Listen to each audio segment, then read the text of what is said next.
Vous informez, il est 12 heures à Bamako et c'est l'heure de votre journal Info Cité mise en onde de Marc Damélé. Présentation Oumar Enza Traoré. Info Cité, le journal de l'info de proximité sur la 95.2. Au sommaire de cette édition, 9 millions de francs CFA, c'est le coût de réalisation d'un nouveau service des urgences dont la pose de la première pierre a eu lieu au CCRF de la commune 5 du district de Bamako. C'est une initiative du ministère de la Santé et du Développement social avec le soutien de la Fondation Orange Mali. À suivre les détails en ouverture d'édition. Nombreux sont ceux qui pensent que la retraite est un temps de repos paisible. Pourtant, beaucoup de retraités se consacrent à d'autres activités. Et pour connaître le quotidien des personnes qui ont fait valoir leurs droits à la retraite, notre reporter Nansane Chérif Aïdara est allé à la rencontre de certains d'entre eux à suivre son reportage dans ce journal-là. L'actualité internationale de ce dimanche nous conduira en Côte d'Ivoire, en Égypte, en RDC et en Namibie, où le tout premier président du pays est décédé hier soir. Mesdames et messieurs, voilà pour les titres. Installez-vous confortablement. Tout de suite, les détails. Bienvenue à tous. Merci de nous recevoir chez vous pour vous informer. Avant de développer ces titres, tout d'abord 6 milliards de francs CFA, c'est le montant de la subvention qui vient d'être signé entre Catholique Relief, le Fonds mondial et le ministère de la Santé et du Développement social. Ce fonds est réparti sur 3 ans. L'enveloppe couvre 3 maladies, à savoir la tuberculose, le VIH-Sida et le paludisme. Avec cet appui, le programme national de lutte contre le paludisme veut réduire le fardeau du paludisme et d'accélérer les progrès vers son élimination d'ici à 2030. Comme annoncé au sommaire de cette édition, pour améliorer la prise en charge des urgences à Bamako, le ministère de la Santé et du Développement social, avec le soutien de la Fondation Orange Mali, a lancé la construction d'un nouveau service des urgences au CCRF de la commune 5. Ce projet, entièrement financé par la Fondation Orange Mali à hauteur de 9 millions de francs CFA, vise à offrir des soins rapides et efficaces aux patients en situation critique. Sa construction, prévue sur une durée de 6 mois, permettra de renforcer le système sanitaire dans le district de Bamako. Ramata Aïdara. D'une superficie de 550 mètres carrés, ce centre accueillera jusqu'à 30 patients. Il sera équipé de technologies modernes et d'un système autonome en eau et électricité. Colonel Assaba Diallo Touré, ministre de la Santé et du Développement social. La réalisation de ce projet témoigne le démarrage de la mise en œuvre des recommandations des États généraux de la santé tenues en décembre 2024 sur instruction du chef de l'État et dans l'unique but de rapprocher les structures sanitaires à la population. La rive droite du district, zone stratégique où le nombre d'accidents est élevé, ne disposait jusqu'ici que de l'hôpital du Mali comme structure adaptée. Ce nouveau centre d'accueil des urgences vient donc couvrir ce besoin. Dr Ahmed Diallo, médecin-chef du centre de santé de référence de la commune 5. C'est vraiment un ouf de soulagement pour l'ensemble du personnel et même pour toute la commune. Parce qu'aujourd'hui, on n'est pas sans savoir que chaque jour que nous recevons à peu près 8 à 10 cas d'urgence qu'il faut gérer. Après plusieurs réalisations dans le domaine de la santé en 2024, la Fondation Orange Mali poursuit ainsi son action en faveur des plus vulnérables. Djena Boudjalo, administratrice générale de la Fondation Orange Mali. On a mené plusieurs projets en 2024. Nous avons également la santé cette année comme axe prioritaire d'action. Après cela, nous sommes en train de faire des projets d'énergie solaire pour d'autres structures sanitaires. Avec la pose de cette première pierre, la Fondation Orange Mali et le ministère de la Santé et du Développement social concrétisent un projet essentiel pour l'amélioration des soins d'urgence à Bamako. Et vous l'aurez compris, c'était un reportage de Ramatou Aïdara. Autre titre de ce journal, la retraite est la situation d'une personne qui s'est retirée d'un emploi et qui a droit à une pension. Aller à la retraite, c'est cesser de travailler. Généralement, la période de la retraite vient après avoir accumulé suffisamment d'années de service dans le cadre de l'exercice d'une profession.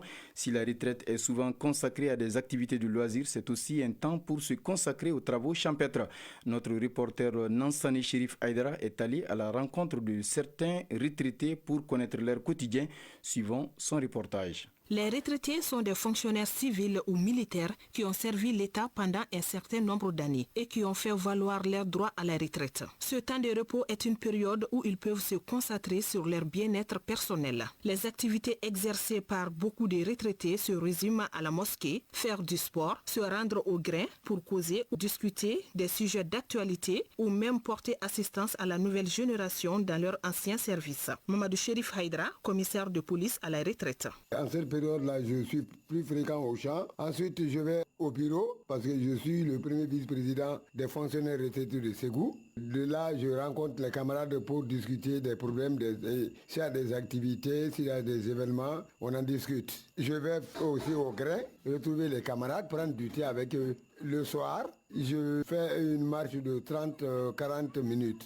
Birama Diabaté, retraité. En famille, j'ai beaucoup de préoccupations. De nos jours, même, je suis le chef de famille au village. Non seulement j'ai ces missions sur les épaules, je suis aussi le plus ancien à Bamako. J'ai ces activités aussi sur les épaules. Et comme vous le savez, les retraités sont beaucoup dans le social. Nous, les retraités des eaux et forêts, nous avons créé une association avec laquelle nous sommes toujours en contact avec notre ancien service et avec le département. Donc il y a certaines activités où nous pouvons apporter notre contribution pour aider la jeunesse à pouvoir améliorer les performances du service que nous avons quitté il y a quelques années. Nous sommes une génération qui a eu la chance où les retraites sont payées mensuellement. Donc ça nous permet vraiment d'être à l'aise, de nous occuper de tout ce qu'il y a comme préoccupation. Passer du temps avec les enfants et les petits-enfants est souvent une priorité pour beaucoup de retraités. Malik Touré, retraité. C'est les petits-enfants qui m'entourent, avec qui je joue comme un petit garçon aussi, qui me font revivre. Sinon, je suis tellement malade que je dois compter sur la maladie. Ce serait autre chose, quoi. Mais à cause de ces petits-enfants, quand je les vois, là, je suis en joie. Et tout ça, là, c'est comme du travail aujourd'hui pour moi. Le quotidien des retraités peut varier considérablement d'une personne à une autre. Pendant que certains choisissent de consacrer leur temps à faire des œuvres caritatives ou intégrer aux organisations communautaires, d'autres procèdent aux travaux champêtres. À présent, le tour d'horizon de l'actualité internationale. Oui, avec moi dans ce studio, Issa Dao pour le développement de l'actualité internationale. Bonjour Issa Dao. Bonjour Omar. Comment vas-tu et le week-end? Oui, ça se passe très bien. Alors pour ce tour d'horizon de l'actualité internationale, nous déposons tout d'abord nos valises en Côte d'Ivoire où Laurent Gbagbo donne le coup d'envoi de sa campagne de mobilisation pour la présidentielle. Effectivement, plusieurs milliers de personnes se sont réunies hier dans le stade de Marcory, dans le centre d'Abidjan, pour soutenir Laurent Gbagbo en vue de la présidentielle d'octobre prochain.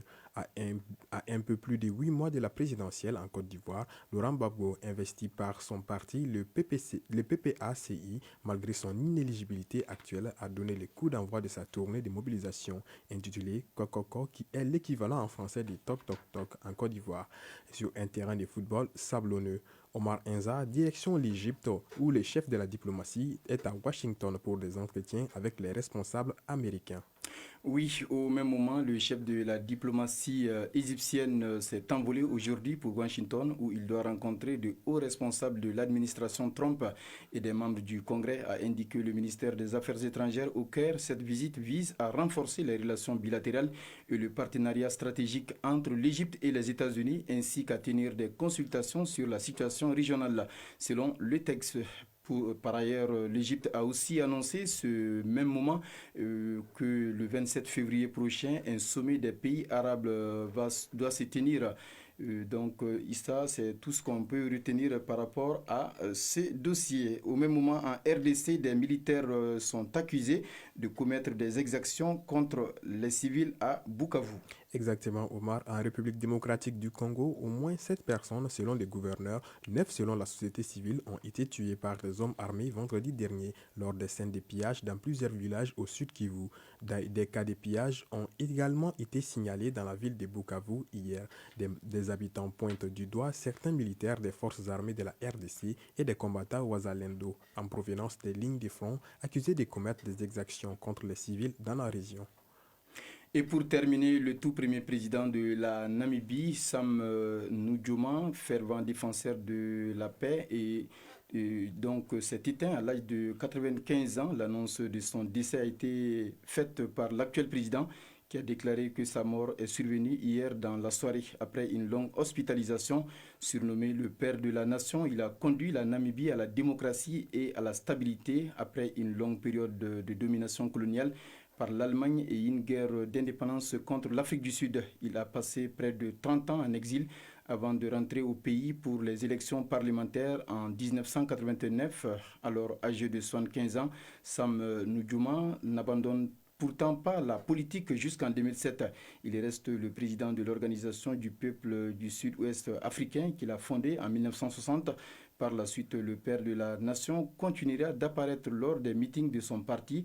Que son âme repose en paix. Issa Dao, voilà ce qu'on pouvait retenir de la page internationale de ce 12h.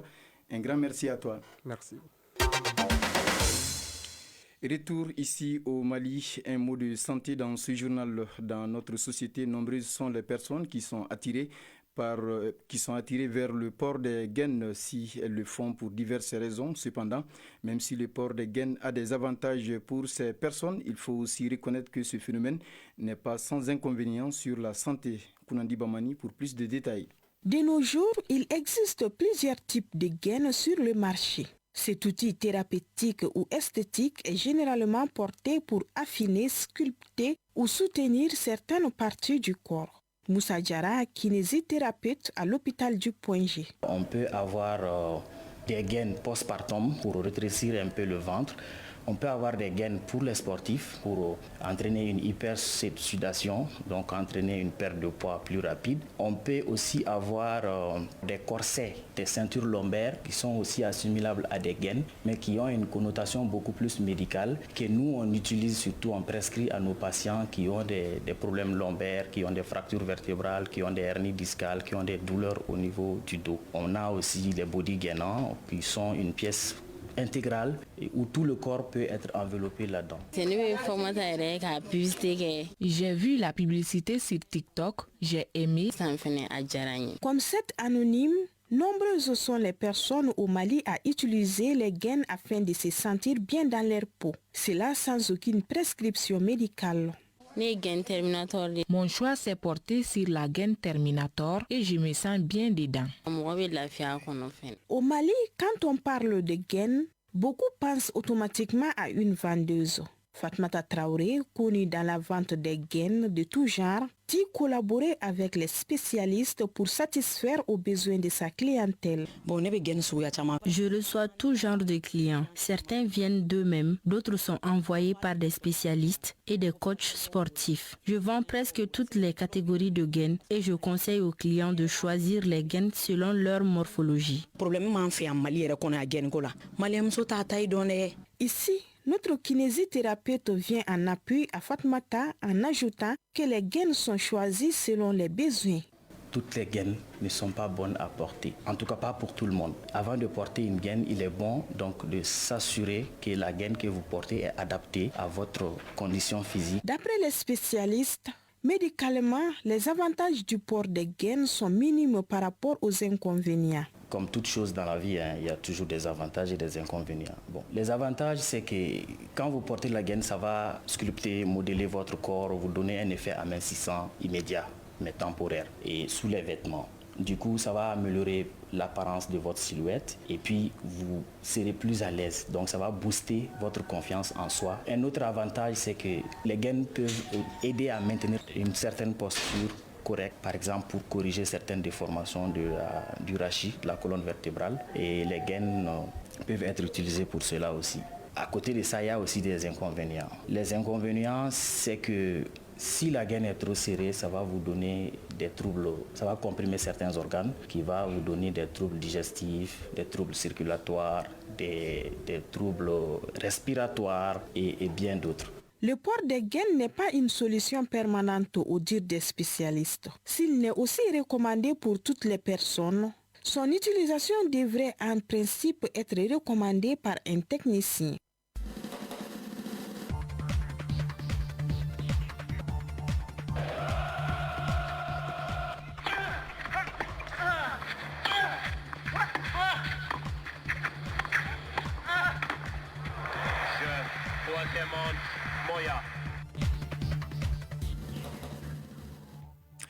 En sport, au compte de la 12e journée de la Ligue 1 professionnelle du Mali, l'US Bougouni a renoué avec la victoire hier samedi avec son nouvel entraîneur Ismaël Diané en battant l'US Bougouba 1-0.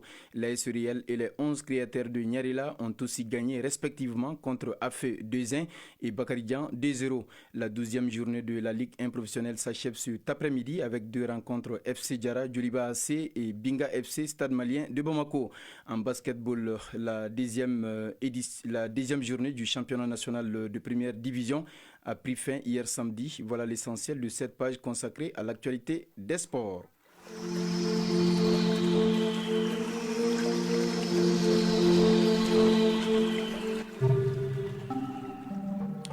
À 12h passées de 16 minutes dans ce studio, les nouvelles de la météo avant de boucler cette édition. Présentement, le thermomètre affiche sur Bamako à environ 33 degrés Celsius. La maximale attendue est de 37 degrés Celsius. Quant au soleil, il se couchera à 18h passées de 37 minutes.